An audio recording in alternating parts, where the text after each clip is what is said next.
Welcome, today in front of me LENOVO Tab P12 Pro, and I'll show you the fingerprint scanner test on this device.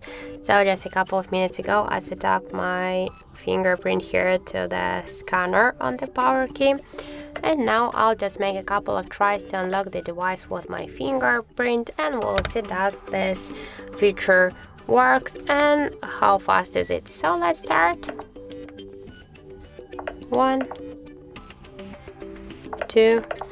Oh, let's do it once again. 3, 4, 5. So as can you see, the fingerprint scanner works here so fast. We just can unlock the device just with a so simple touch. Just I'm not pressing the power key button, I'm just slightly touch it, so we can unlock the device so simple and so fast. And I suggest you to try this unlock method. If you don't like, for example, the passcodes and pin codes, you can try the fingerprint, but don't forget that the fingerprint unlock method is less secure than the pin code or passcode. So that's it. Thank you for watching, and if you find this video helpful, don't forget to leave a like, comment and to subscribe our channel.